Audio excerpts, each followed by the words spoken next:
श्रीमान शुभेंदु अधिकारी जी, मेरे मित्र और यहाँ के लोकप्रिय सांसद श्री राजू बिष्ट जी,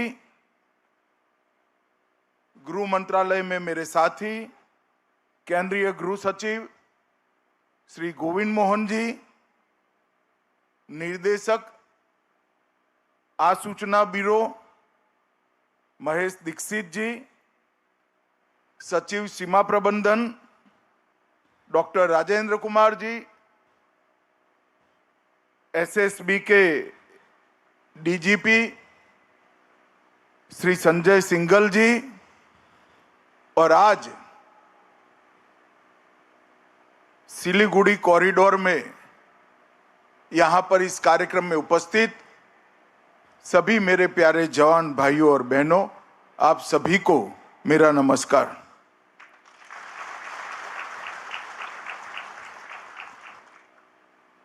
मित्रों, आज उस्ताद बिस्मिल्लाह खां का और हमारे उत्तर प्रदेश के पूर्व मुख्यमंत्री कल्याण सिंह जी की पुण्यतिथि है। बिस्मिल्लाह खां साहब ने भारतीय संगीत को पूरे विश्व के फलक पर रखने का काम किया था। अपने एक ही जीवन में कई जीवनों की संगीत साधना को निचोड़कर मृत्यु पर्यंत भारतीय राग रागिनी और हमारे शुद्ध शास्त्रीय संगीत को बढ़ावा देने का काम किया। मैं आज इनका एक कोट बताना चाहता हूं कि कितने बड़े व्यक्ति थे। उनको जब पूछा गया, आपने संसद में भी शहनाई बजाई है, कई राष्ट्राध्यक्षों के सामने भी आपने शहनाई बजाई है, कई बड़े बड़े जलसे में शहनाई बजाई है, आपको सबसे ज्यादा आनंद कहां मिलता है? तो उन्होंने कहा, गंगा किनारे सुबह काशी विश्वनाथ की शरण में शहनाई बजाते हुए जो मुझे आनंद मिलता है वो कहीं नहीं मिलता। ऐसा उदार और उदात्त व्यक्तित्व जिसने पूरा जीवन संगीत साधना में ही बिताया। मेरे भी एक कार्यक्रम के मंच के पीछे आधे घंटे की अल्प मीटिंग हुई थी। मैं तो कभी भूल नहीं सकता। बहुत बीमार थे, सांस फूली जा रही थी, मगर जब राग रागिनियों की बात करी तो बीमार चेहरे पर शरीर का सारा रक्त आकर जम गया और इतने उत्साह से बात करने लगे कि मुझे आश्चर्य लग गया कि संगीत के लिए इतनी गहराई से लगाव इस व्यक्ति में है। कल्याण सिंह जी ने उत्तर प्रदेश के मुख्यमंत्री रहते हुए उत्तर प्रदेश को पहली बार प्रशासनिक रूप से पुनर्गठित करने का प्रयास किया था। वो राम जन्मभूमि आंदोलन के एक प्रकार से आंदोलन शुरू हुआ तब से योद्धा रहे हैं, सफल सेनानी रहे हैं और पूरा जीवन भारतीय जनता पार्टी के विचारों के साथ, देशभक्ति के साथ उन्होंने निर्वहन किया। मैं आज बाबूजी को मनपूर्वक करोड़ों भारतीय जनता पार्टी के कार्यकर्ताओं की ओर से यहां पर श्रद्धांजलि देना चाहता हूं। मित्रों, अभी अभी स्वतंत्रता दिन गया है। स्वतंत्रता दिन मैं भी 2015 से लगातार लाल किले की प्राचीर पर जब जब प्रधानमंत्री जी ध्वज फहराते हैं, वो ध्वज वंदन के कार्यक्रम में मैं उपस्थित होता हूं। मगर इस बार का 80वां स्वतंत्रता दिवस का समारोह कुछ अलग ही था। 150 साल के बाद और आजादी के 80 साल के बाद लाल किले से पूर्ण रूपेण वंदे मातरम का गान देशवासियों और दुनिया ने सुना। बंकिम बाबू की यह अमर कृति, जिसने हमारे आजादी के आंदोलन में न केवल गति भरी, एक लक्ष्य दे दिया कि आजाद भारत कैसा होगा। एक ही गान से, एक ही पुस्तक की रचना कर कर उन्होंने तय कर दिया कि आजाद भारत को सांस्कृतिक राष्ट्रवाद को गले लगाते हुए आगे बढ़ना चाहिए। दुर्भाग्य की बात है कि आजादी के बाद भी, देश के टुकड़े होने के बाद भी वंदे मातरम को कभी मन से स्वीकारा नहीं गया। जन भावनाओं को देखते हुए संसद में उसका गान तो होता था, सब खड़े भी होते थे, मगर मेरे जैसे कई लोगों के हृदय में एक दुख का भाव भी होता था कि आजादी के बाद भी वंदे मातरम पूरा गा नहीं सकते। मित्रों, गृह मंत्रालय ने एक विधेयक संसद में पारित कराया और पूरे वंदे मातरम को सरकारी कार्यक्रम का हिस्सा बनाने का निर्णय लिया, और यह ऐतिहासिक निर्णय। और मैं मानता हूं इससे आने वाली पीढ़ियां, हमारे बच्चे, किशोर, युवा,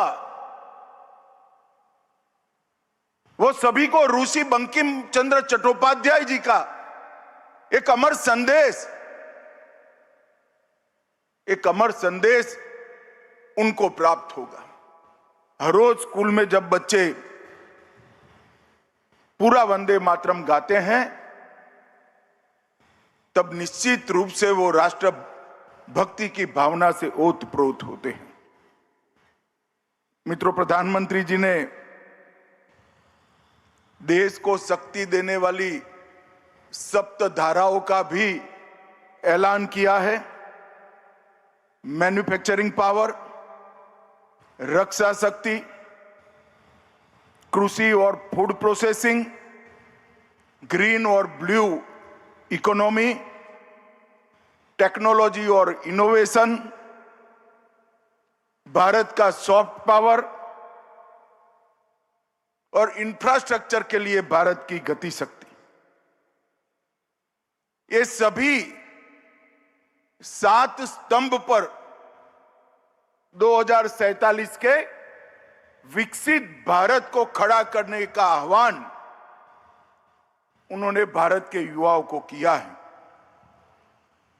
और इसके साथ साथ 100 गीगावाट न्यूक्लियर पावर और 8 नए सेमीकंडक्टर के यूनिट्स, ये 3 ही साल में पूर्ण करने का संकल्प उन्होंने किया है।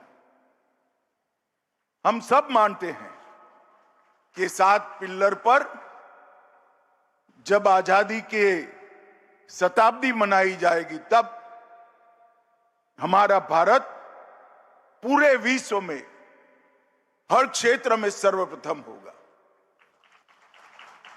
मित्रों, अभी अभी शुभेंदु जी ने एक बात कही कि पहली बार एसएसबी के कार्यक्रम में बंगाल के सीएम को आने का सौभाग्य मिला है। मुझे भी बड़ा आनंद है शुभेंदु जी, मगर मैं इसको थोड़ा सुधार करना चाहता हूं। हम तो पुराने सीएम साहिबा को भी बुलाते थे, वो एसएसबी के कार्यक्रम में आना नहीं चाहती थी। हमने तो आपको बुलाया, आप आ गए, आपका स्वागत है। एसएसबी हो, बीएसएफ हो, वो कोई पॉलिटिकल पार्टी या कोई एक सरकार की एजेंसी नहीं है। ये अहर्निश तपस्या और परिश्रम कर देश की सीमाओं की सुरक्षा करने वाला बल है। Irrespective of party policy, irrespective of party government, सभी राजनीतिक दलों को, चाहे बंगाल में हो या केंद्र में जो सरकार हो, सभी ने जवानों के साथ आत्मीय रिश्ता रखना चाहिए। और मैं शुभेंदु जी की बुरी बुरी प्रशंसा करना चाहता हूं कि जब से वो आए हैं, हमें सीमा सुरक्षा के लिए जो भी सहयोग चाहिए था गृह मंत्रालय को, हम सिर्फ फोन करते हैं, पत्र तो बाद में जाता है, पहले परमिशन मिल जाती है। सरकार के गठन के 45 दिन के भीतर ही 1129 एकड़ भूमि जो हम 2014 से मांगते थे, हमें मिलती नहीं थी, बीएसएफ और एसएसबी के लिए 1129 एकड़ भूमि शुभेंदु जी ने दे दिया। आज सुबह कुछ 29 एकड़ बाकी बचा है। सुबह नाश्ते पर आए तो मुझे लगा चलो उगाही करते हैं, तो बैठने के साथ ही उन्होंने कहा है 29 एकड़ का पैसा भेज दो, दूसरे ही दिन ऑर्डर हो जाएगा। मित्रों, ये तत्परता जो है वो भारतीय जनता पार्टी के मुख्यमंत्री नाते नहीं है। शुभेंदु जी मेरे मित्र हैं, मैं समझता हूं उनको। घंटों घंटों हमारी चर्चा हुई है पश्चिम बंगाल की समस्याओं के लिए। उनको मालूम है जब तक घुसपैठ नहीं रोकती, ना पश्चिम बंगाल सुरक्षित रह सकता है, ना भारत सुरक्षित रह सकता है। और घुसपैठ रोकने की पूर्व शर्त है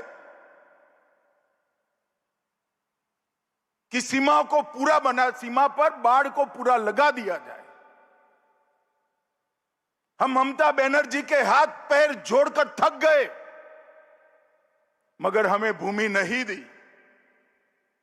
एक बार उन्होंने आग्रह रखा, मैं उनकी ऑफिस में भी पहुंच गया कि ममता जी, वो भारतीय जनता पार्टी को जमीन नहीं देना है, बीएसएफ को देना है, आप कृपया दे दीजिए। हाँ बोला, मगर गई तब तक नहीं दी। मैं आज इस मंच से बंगाल की जनता का बहुत बहुत धन्यवाद करना चाहता हूं कि आपने एक राष्ट्रीय सुरक्षा को तरजीह देने वाली सरकार को चुनकर बिठाया है। मित्रों, आज सीमांत मुख्यालय सिलीगुड़ी के प्रशासनिक भवन 80 एकड़ में स्थापित किया जाएगा। 19वीं वाहिनी ठाकुरगंज का भी शिलान्यास हुआ। 12वीं वाहिनी किशनगंज का भी ई शिलान्यास हुआ और परागमन शिविर न्यू जलपाईगुड़ी का भी आज शिलान्यास करने का काम हुआ है। कुल मिलाकर 189 करोड़ के नए प्रोजेक्ट एसएसबी के जवानों की प्रशासनिक और निवासी सुविधाओं के लिए आज यहां पर शुरू हुए। और मैं जब से गृह मंत्री बना हूं तब से देख रहा हूं, 2014 में मोदी जी के प्रधानमंत्री बनने के बाद, चाहे एसएसबी हो, चाहे आईटीबीपी हो, चाहे बीएसएफ हो, चाहे असम राइफल हो, सीमा की सुरक्षा करने वाले बलों की सुविधाएं गृह मंत्रालय के टॉच के क्रम की प्रायोरिटी में रहती हैं, टॉप मोस्ट प्रायोरिटी में रहती है। एसएसबी का एक गौरवमयी इतिहास है। 65 से लेकर मणिपुर, जम्मू कश्मीर और त्रिपुरा, 75 में मेघालय, 76 में सिक्किम, 85 में राजस्थान और गुजरात और 89 में नागालैंड, मिजोरम और दक्षिण बंगाल तक विस्तरण एसएसबी का हुआ। हर जगह एसएसबी के जवानों ने बहुत अच्छा काम किया और सीमा की सुरक्षा के लिए दिन रात लगा दी। मगर जब कारगिल युद्ध के बाद वन बॉर्डर वन फोर्स की नीति अख्तियार की गई, एसएसबी को सबसे कठिन काम दिया गया नेपाल और भूटान के मित्र देशों की खुली सीमाओं की सुरक्षा की। 2001 से 1751 किलोमीटर लंबी भारत नेपाल सीमा और 700 एकड़ लंबी भारत भूटान सीमा 2004 से। मित्रों, जहां बाढ़ होती है तब रक्षक की जिम्मेदारी थोड़ी तो कम होती है। रक्षक तो हमेशा 365 दिन चारों प्रहर जागरूक होना चाहिए, परंतु बाढ़ होती है तो फायदा तो होता ही है। एसएसबी के सर पर बाढ़ बगर की सीमाओं की निगरानी है, जो सबसे कठिन। इसलिए जब भी कुछ लोग मेरे पास आते हैं सीमा रक्षा करने वाले हमारे बलों के बारे में जानकारी लेने के लिए, तब मैं हमेशा कहता हूं कि सबसे कठिन काम मेरे एसएसबी के जवानों का है, क्योंकि वो खुली बॉर्डर की सुरक्षा करते हैं और पूरा देश आपके समन्वय को, सुरक्षा के प्रति आपके समर्पण को और दोनों मित्र देशों के साथ हमारे सांस्कृतिक लगाव को बढ़ाने के आपके जज्बे को बहुत अच्छे तरीके से जानता है और उसका सम्मान भी करता है। मित्रों, नरेंद्र मोदी सरकार ने सिलीगुड़ी कॉरिडोर, चिकन नेक के राष्ट्रीय सुरक्षा के दृष्टिकोण को, उसके महत्व को बहुत अच्छे तरीके से पहचाना है। 8 राज्यों को जोड़ने वाला ये अत्यंत संवेदनशील महत्वपूर्ण गलियारा है। 3 अंतर्राष्ट्रीय सीमाएं नेपाल, भूटान और बांग्लादेश यही सिलीगुड़ी कॉरिडोर को लगती है और एक प्रकार से इसकी सुरक्षा राष्ट्र की सुरक्षा के साथ जुड़ी हुई है। हमने सिलीगुड़ी कॉरिडोर की सुरक्षा को अभेद बनाने के लिए त्रिकोणीय सुरक्षा ग्रिड बनाया है। चोपड़ा, किशनगंज और धुबरी, ये तीनों बेस से पूरे सिलीगुड़ी कॉरिडोर में हमने जागरूकता भी बढ़ाई है, उपस्थिति भी बढ़ाई है और यहां पर वर्चस्व भी बढ़ाया है। हमने समय समय पर तीस्ता प्रहार और ऐसे हमने कई प्रकार के अभ्यास कार्यक्रमों को भी हाथ में लिया है, मगर एक कमी थी। सिलीगुड़ी कॉरिडोर को पूर्ण रूपेण मजबूत करने के लिए भारत सरकार की एजेंसियों को 560 एकड़ भूमि चाहिए थी, जो ममता जी हमें नहीं देती थी। मैं फिर से शुभेंदु अधिकारी को अभिनंदन करना चाहता हूं। इन्होंने 560 एकड़ भूमि का सैद्धांतिक स्वीकृति हमें दे दिया है। किसी भी क्षेत्र की सुरक्षा करनी है तो सिर्फ सुरक्षा बल नहीं कर सकते। जनता की आवाजाही, प्रवास, पर्यटन, उद्योग, उसको उस क्षेत्र में लगाने से हमारी उपस्थिति बढ़ती है। हमने नए बजट में 26-27 के बजट में 7 नए हाई स्पीड रेल कॉरिडोर की बात कही। उसमें Delhi Siliguri high speed rail corridor को भी हमने अप्रूव किया है। मैं आज उत्तर बंग और सिलीगुड़ी के सभी निवासियों को कहना चाहता हूं, विमान में जाने की कोई जरूरत नहीं है।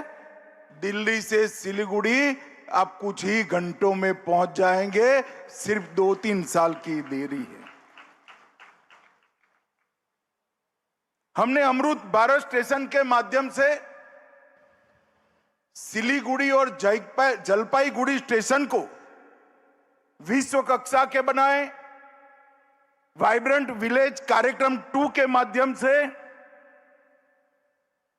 न केवल हम गांवों को जोड़ रहे हैं, गांव में बसने वाले भारतीयों को गांवों को रोड से जोड़ रहे हैं और गांव में बसने वाले भारतीयों को हम दिल से जोड़ने का कार्यक्रम भी हमने बढ़ाया है। 6,839 करोड़ का परिव्यय की ये योजना एक प्रकार से बांग्लादेश, भूटान दोनों सीमाओं के लिए बहुत बड़ा काम करेगा। सेफ, सिक्योर और वाइब्रेंट लैंड बॉर्डर का हमारा जो कंसेप्ट है उसको हम आगे बढ़ाएंगे। मित्रों, आज मुझे खुशी है कि 190 करोड़ रुपया हमारे जवानों की सुविधा के लिए इन्वेस्ट कर आपकी रक्षा करने की क्षमताओं को बढ़ाने के साथ साथ आपके मन मस्तिष्क और शरीर को भी आराम और काम करने का अच्छा वातावरण मिले, इसके लिए ये आयोजन हुआ है। और मुझे आनंद है कि आज के आयोजन में मुख्यमंत्री बंगाल उपस्थित है, तो हमारे लिए ये भी सोने में सुहागा है। इस मंच से एसएसबी के सभी जवानों को उनकी त्याग, तपश्चर्या, उनका कमिटमेंट, इसके लिए मैं भारत की जनता की ओर से प्रणाम करता हूं और आप सभी को ये नई सुविधाओं के लिए बहुत बहुत अभिनंदन करना चाहता हूं। नमस्कार। बहुत बहुत धन्यवाद महोदय। तो आप सुन रहे थे यहाँ पर